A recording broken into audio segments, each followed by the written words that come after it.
नमस्ते। सोचिए, हमारे सौर मंडल में एक अनजान मेहमान आया और चला भी गया और अपने पीछे छोड़ गया एक बड़ा सवाल।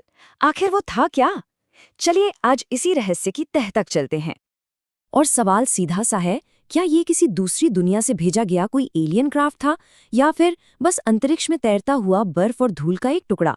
आज हम इसी गुत्थी को सुलझाने वाले हैं। तो चलिए सबसे पहले मिलते हैं इस रहस्यमयी मेहमान से। इसका नाम है 3i/8less। जानते हैं कि ये है क्या चीज और आया कहाँ से है? 3i एटलस दरअसल एक इंटरस्टेलर ऑब्जेक्ट है। अब इसका मतलब क्या हुआ? इसका मतलब ये है कि ये हमारे सौर मंडल का है ही नहीं। ये आया है तारों के बीच के गहरे अंतरिक्ष से। और सच कहूं तो ऐसी चीजों का हमारे पड़ोस में आना ये बहुत बहुत ही रेयर होता है। और जरा इसकी रफ्तार पर गौर कीजिए, 2,10,000 किलोमीटर प्रति घंटा।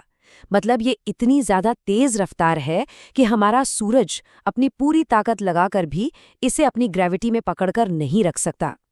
और यही जबरदस्त रफ्तार इसे और भी खास बना देती है।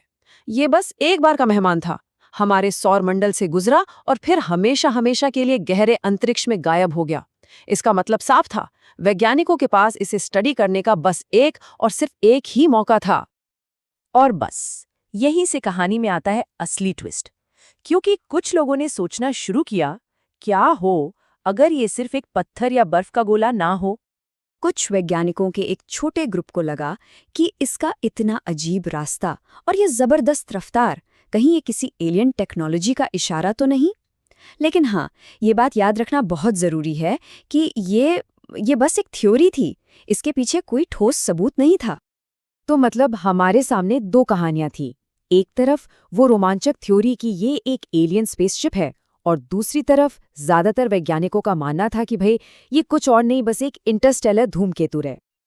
तो चलिए अब इन अटकलों को साइड में रखते हैं और सीधा सबूतों की बात करते हैं। देखते हैं कि साइंस ने इस पहेली को आखिर सुलझाया कैसे। तो सवाल ये उठता है कि वैज्ञानिक ऐसी चीजों की सच्चाई का पता लगाते कैसे हैं?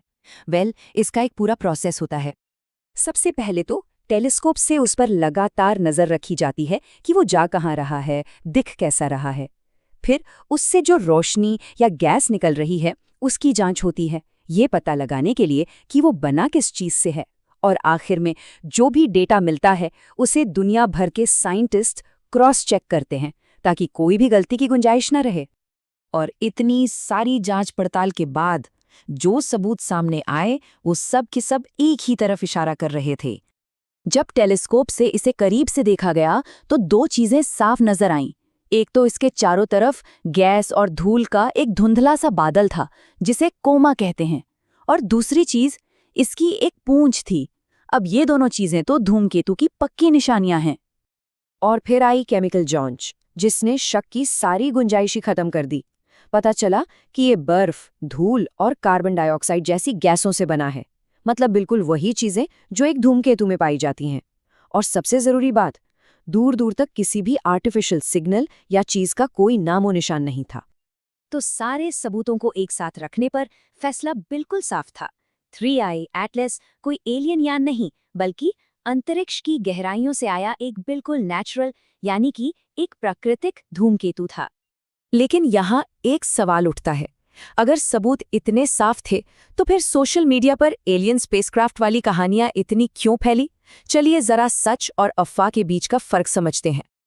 देखिए, हकीकत ये है कि दुनिया के 99% वैज्ञानिक, जिसमें नासा जैसी बड़ी बड़ी संस्थाएं भी शामिल हैं, उन सबका यही मानना था कि ये एक धूमकेतु है। वो जो एलियन यान वाली कहानी थी वो बस 1% लोगों की अटकलें थीं, इससे ज्यादा कुछ नहीं। तो सोशल मीडिया पर जो एलियन स्पेसक्राफ्ट की कहानियां थीं वो सुनने में तो बड़ी दिलचस्प लगती हैं, लेकिन वो सिर्फ अफवाहें थीं। उनके पीछे कोई सबूत नहीं था, और साइंस अटकलों पर नहीं बल्कि ठोस सबूतों पर चलता है। तो 3i एटलस की पहेली तो सुलझ गई। ये एक कुदरती धूमकेतु था, कोई एलियन शिप नहीं। पर यह अपने पीछे एक बड़ा और रोमांचक सवाल जरूर छोड़ गया है कि जब गहरे अंतरिक्ष से अगला मेहमान हमारी तरफ आएगा तो वो अपने साथ क्या नया रहस्य लेकर आएगा। क्योंकि एक बात तो तय है, ये ब्रह्मांड ऐसे ही अनगिनत आश्चर्यों से भरा पड़ा है।